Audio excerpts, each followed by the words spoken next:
Hey everyone, today we're going to be attempting to brew one of the most delicious and well-rounded commercial beers available, the Dead Guy Ale from Rogue Brewing. This unique ale is the baby of Rogue brewmaster John Meyer, who set out to make a spin on a traditional Maibock using Rogue's signature Pac-Man yeast. A traditional Maibock or Hellesbock is paler in color and a bit more hoppy than your normal Bock beers, and it's usually brewed using a lager yeast, keeping fruity esters and phenols very low. The malt bill is usually done with a Pilsner base and some Munich or Vienna added, fairly standard for a German lager, but it brings a more bready, toffee-like flavor from the malt instead of being too roasty or nutty. Dead Guy has a unique spin on this, using Rogue's Pac-Man yeast, which is an ale yeast, so it ferments warm instead of cold. At about 40 IBUs, it pushes the upper end of the style's range, and on top of all that, it's quite a bit darker in color than your average Maibock. Well, trying to nail down a 5-gallon recipe for this was actually a bit of a challenge, in no small part because my local homebrew store does not carry a lot of what we need. So this video isn't so much the perfect Dead Guy clone, it's more like trying to brew a Dead Guy with what we got and see if it tastes any good, while also talking a little bit about yeast starters. Yeah. Well, let's figure out our recipe. Rogue's website states Dead Guy as using 2-row, Crystal 15, and Munich malts, which gives us a good start on our grain bill. They're using some classic German hops, Pearl and Sterling, and of course their own Pac-Man yeast. The next step is to look at what the internet has to offer in terms of Dead Guy clone recipes. The first result is from homebrewersassociation.com and gives a grain bill of 8 pounds of 2-row, 2 pounds Munich, and 1 pound of Crystal 15, which checks out. They do a 90-minute boil, they bitter with Pearl hops, and then they seem to substitute Sterling for Saz for a late boil addition. The Saz substitution makes sense as Sterling is derived from Saz and Cascade. For yeast, it recommends Brewtech California Pub Ale as a replacement for Pac-Man, and suggests Denny's Favorite or Y-Yeast 1450 as another substitution option. My next result led me to a pretty good find. In Northern Brewer General forums, a response claims they got a recipe straight from John Meyer himself. There we have an extract recipe listing 3.25 pounds of Munich 10 and 1.5 pounds of Crystal 15, and says for an all-grain version sub the extract with 10.25 pounds of 2-row. This isn't too different from the first recipe I found, although with the 75% efficiency I usually hit with my system, it would yield much too high an ABV for a 5-gallon batch. I ended up going with 8.5 pounds of 2-row, 1.5 pounds of Simpson's Crystal 15, and 3 pounds of Munich 10. Brewfather shows hitting around 8.5 SRM, which is a little light compared to the real deal.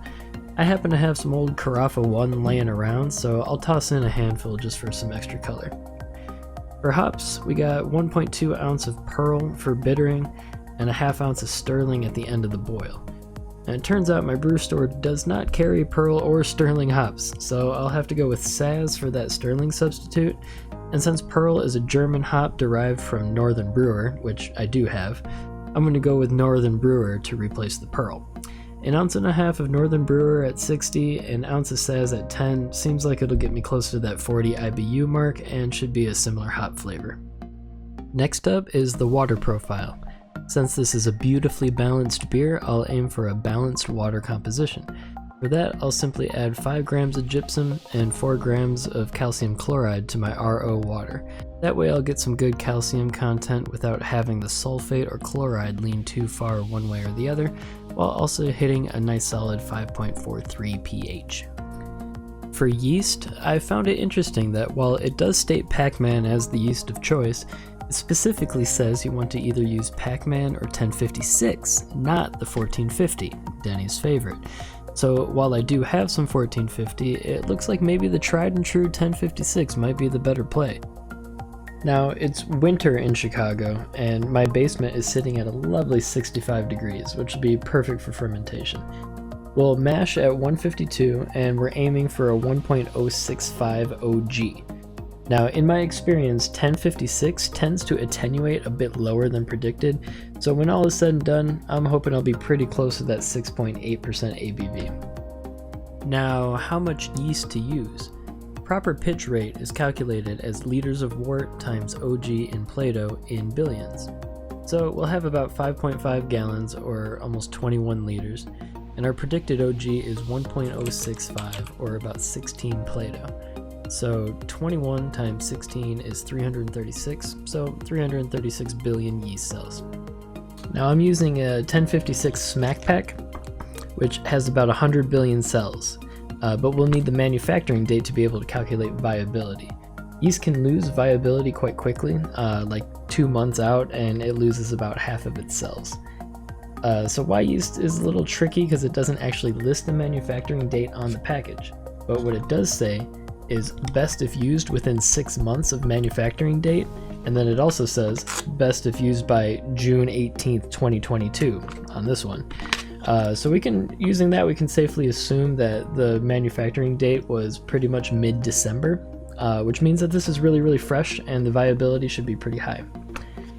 So I'm also in the habit of overbuilding my starters, so I can save about 100 billion cells in a mason jar for a future batch. So meaning we're aiming for at least about 430 billion cells.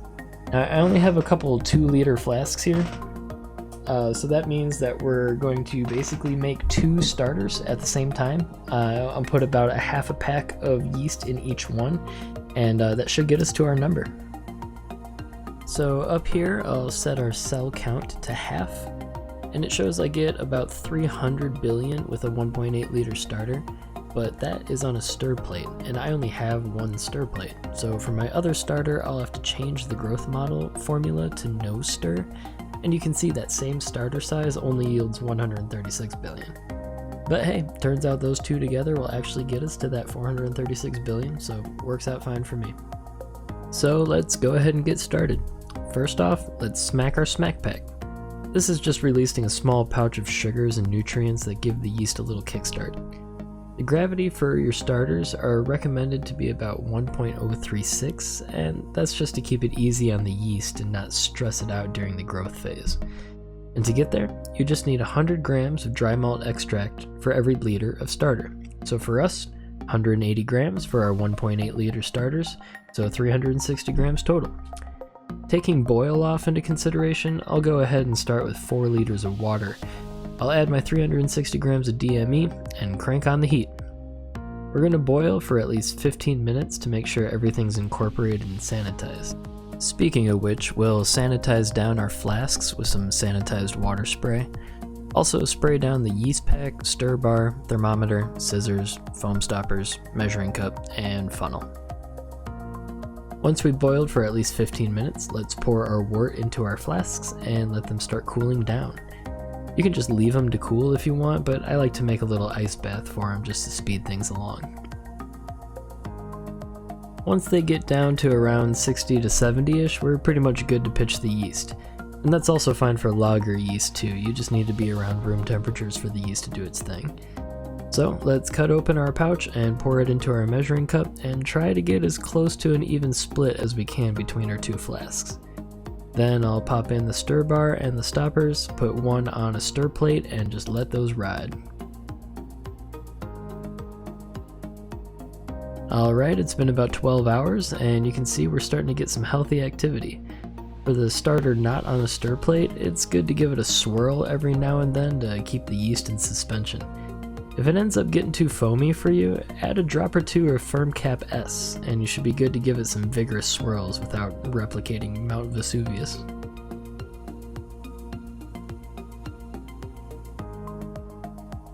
Alright, it's brew day. First, let's take our yeast starters and set them outside to cold crash. This will force the yeast to sink down so we can pour off some of the extra liquid.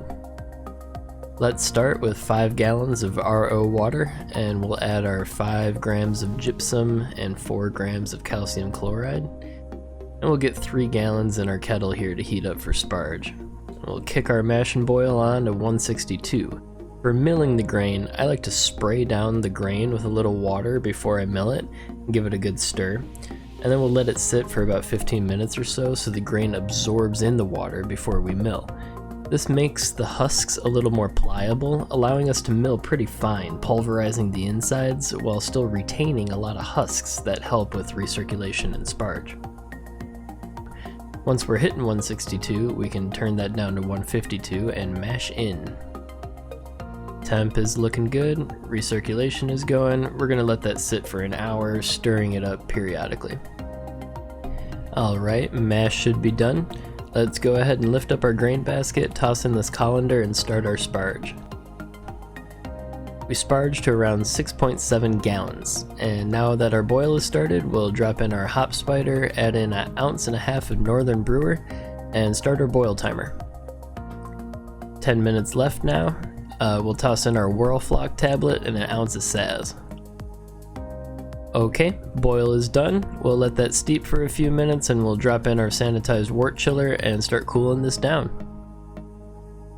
Alright, we should be around 70-ish now, so let's transfer to our sanitized fermenter, using this little strainer here to keep out any stowaway grains. Our original gravity is reading pretty damn close to 1.065, and our volume is about 5.5 gallons, so we're looking great. Back outside, we can check on our yeast. You can see a lot of that yeast sunk down near the bottom here, which lets us pour off some of that liquid without losing a lot of the yeast. Now the mason jars that I use to save yeast are a little small, so we'll have to decant a little bit of liquid off so that 1 mason jar's worth will equal at least 100 billion cells. We gotta do a little bit of quick math here. Let's say I want 100 billion cells with a volume of 400 milliliters to go into my mason jar for future batches. If my total cell count is 430 billion, how much do I need to start with so it'll be the same ratio? Well, this gets simplified to 4, and then 4 times 430, so 1720 milliliters, or 1.7 liters is what we want to start with.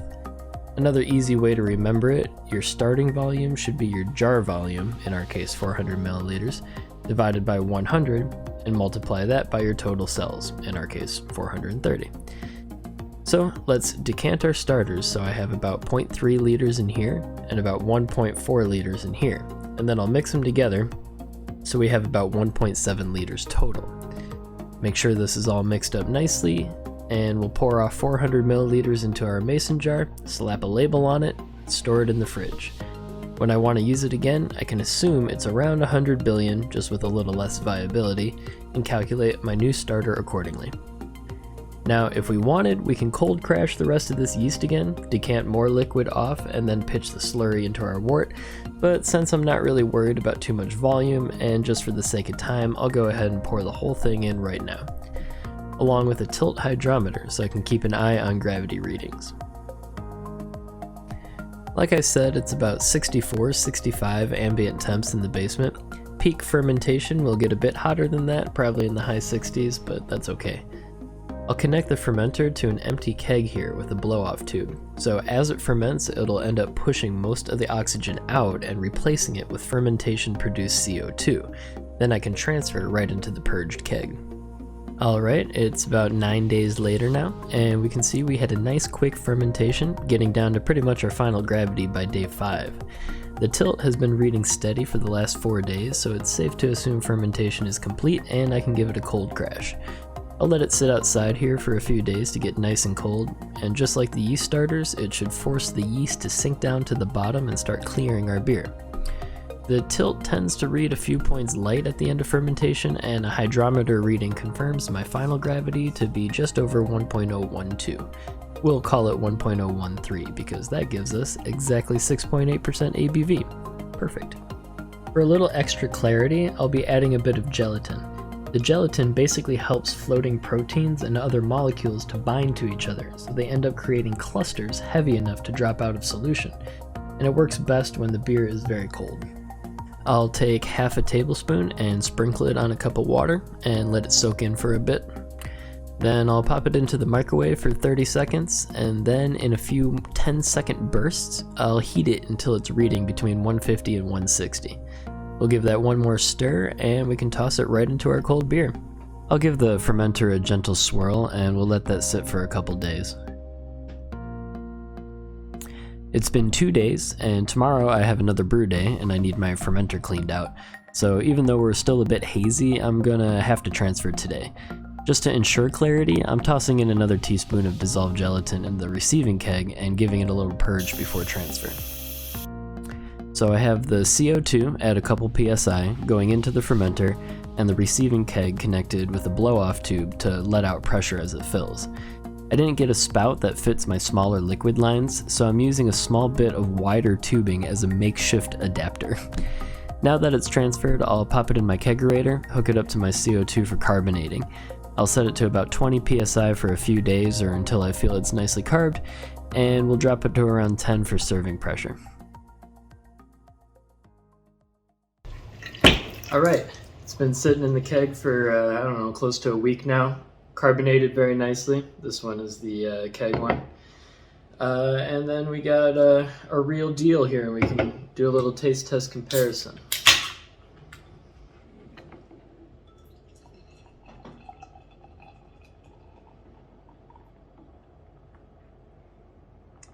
Alright, well, I can tell right off the bat that 1.5 ounces of Carafa 1 was a terrible mistake.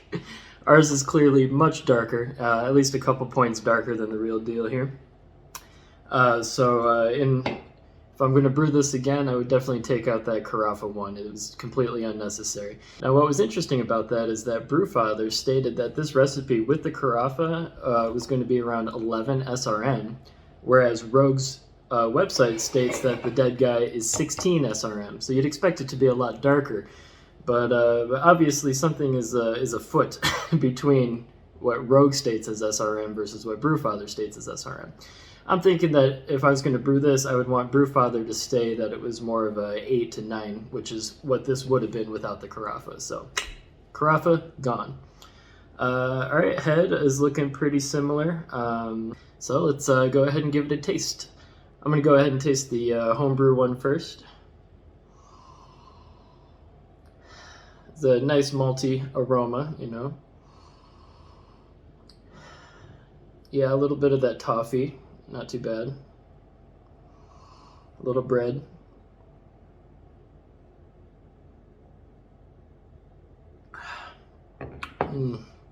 Oh, it's a good beer. It's a good beer. It has that malty sweetness, but it's still balanced by a nice little, hop bitterness. And it's a delicious beer. Very well rounded, nicely balanced. I don't mind it at all. All right, let's taste the real deal here. Right off the bat, the aroma is different. The aroma is different. This has a little bit more toffee, a little bit more, I don't know, complexity to the malt aroma. Hard to say. All right, let me taste it.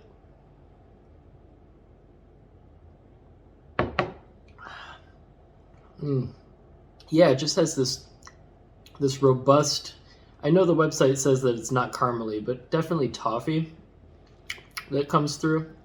Way more than this one does. Yeah, this is a good beer. It's still definitely no dead guy. So yeah, I'm definitely gonna have to try to brew this again. It's almost there, but not quite. There's still a little something here that this one is not getting. First off, get rid of the Carafa. Second off, I think I'm going to try to get my hands on some Sterling hops, because that as a late boil addition instead of Saz, I think is going to bring a little bit of a hop quality that this one doesn't have. And then I might even try it with the Denny's favorite and see if that's any better. Because although this tastes like a really good beer, it tastes a little bit like a plain beer. You know, not a lot is going on. It's obviously very well balanced, but I feel it's still lacking a little bit of complexity that this one really brings to the table. Yeah, so ultimately, we brewed a very good, delicious, well-rounded, balanced beer. Still missing a little something that the dead guy has, you know, whether it's that proprietary Pac-Man yeast or using the right hops. I'm definitely going to try to brew this one again and get a little bit closer to the mark. So we'll see you next time on that video. In the meantime, though, if you have any comments or questions, drop a comment in the video. And until then, see you next time. Cheers.